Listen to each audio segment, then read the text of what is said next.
So I'm gonna discuss atherectomy and BTK disease, contemporary data, and ongoing clinical trials. These are my disclosures. The first thing I'll say about this is that this is a somewhat challenging topic to discuss because of the fact that we have, I'd say, a fairly small amount of data for atherectomy in general. That's even more so, more true below the knee. And some of these trials that we do have, unfortunately, are plagued by lack of appropriate outcome data, and I'm going to go over some of that and show you some of these trials. And then we'll go briefly into some of the ongoing trials that are going on, although the number of those is a little sparse as well. So these are some of the devices we have currently. They fall into different categories: excisional, orbital, rotational, and laser. Under excisional, we have TurboHawk and the Panteris device, TurboHawk and Hawk 1. These are excisional devices which would remove plaque. Orbital devices are devices that spin on a wire in an eccentric fashion, getting luminal gain by their centripetal force. Finally, rotational and laser are fairly straightforward as well. I'm going to show you examples of each of these. So the Diamondback 360 CSI device was approved in 2007, and again, this has a eccentric burr which is diamond coated, and as this wire spins, the centripetal force increases the luminal gain as you're moving through the lesion. This has been studied in a couple of trials. The OASIS trial was a prospective registry of 201 lesions. A large number of these were tibial lesions. This is mostly infrapopliteal disease, but interestingly, this was 68% claudicants in this almost majority tibial trial. Primary efficacy endpoint was final diameter stenosis, so we can't really use this trial to make any judgments about long-term patency rates or the efficacy of this device. One common theme we'll see in all of these trials, though, is the low bailout stent rate, and I think this is why these are often used as adjunctive devices along with PTA or in more recent years DCB.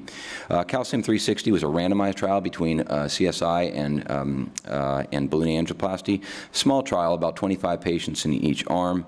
Again, primary efficacy endpoint is not something we'd like to see in a trial to see the real clinical value of the device. They did look at freedom from target vessel revascularization, though, and saw no difference, no statistical difference, just a numerical difference between CSI and PTA.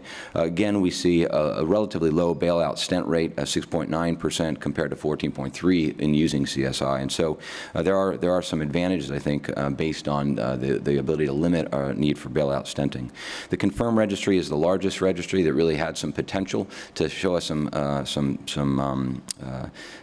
of the benefits of this device. About 1,500 lesions and 1,100 patients. Unfortunately, the conclusion on this overall trial, or one of the earlier papers from this trial, is listed here. Shorter spin times and smaller crown sizes significantly lowered procedural complications, which included slow flow embolization and spasm. And the problem with this is it is basically saying as we spin longer and faster and get a wider luminal gain, then we end up having more complications. And so the argument here is to refine our technique and just get a pilot channel to modify the plaque. There's a number of papers, all that sound very similar, from this trial.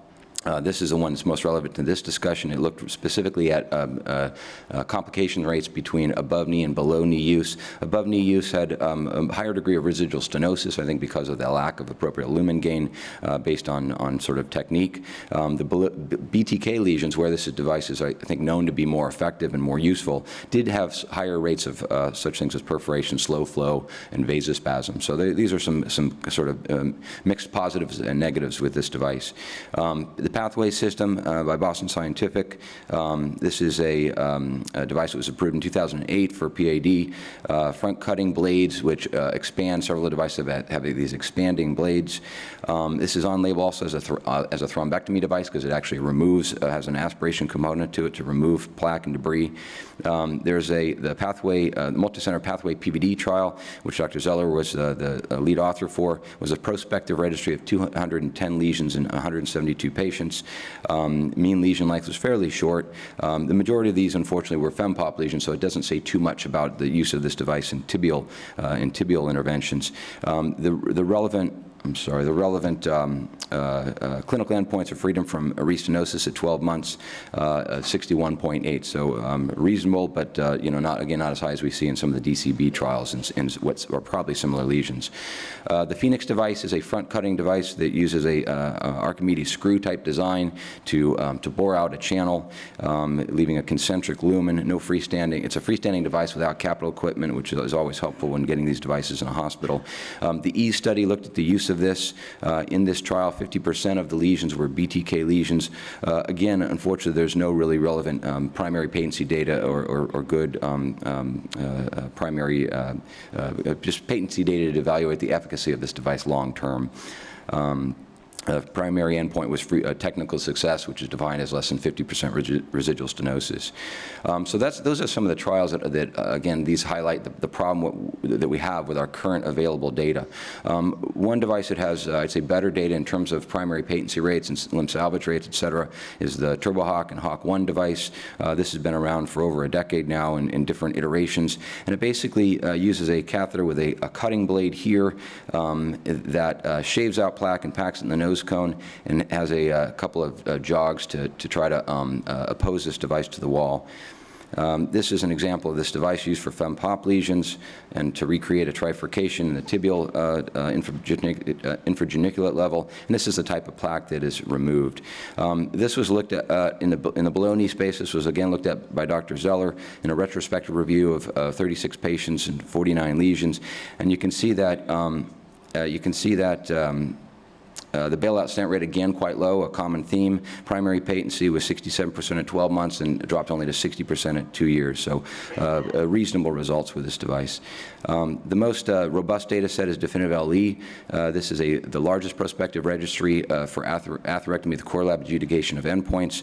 189 infrapopliteal lesions were looked at in this manuscript, which had 48% were CLI, 50% were for claudication, so roughly equally split. About 20% of the patients had occlusions and mean lesion length about 5 centimeters.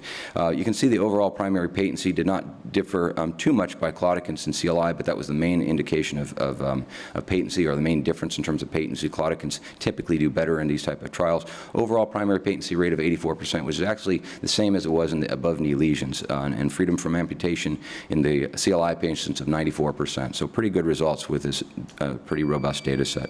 I'm going to skip this just in the interest of time. These are some of the trials that are ongoing. Rex Medical has a rotational atherectomy system.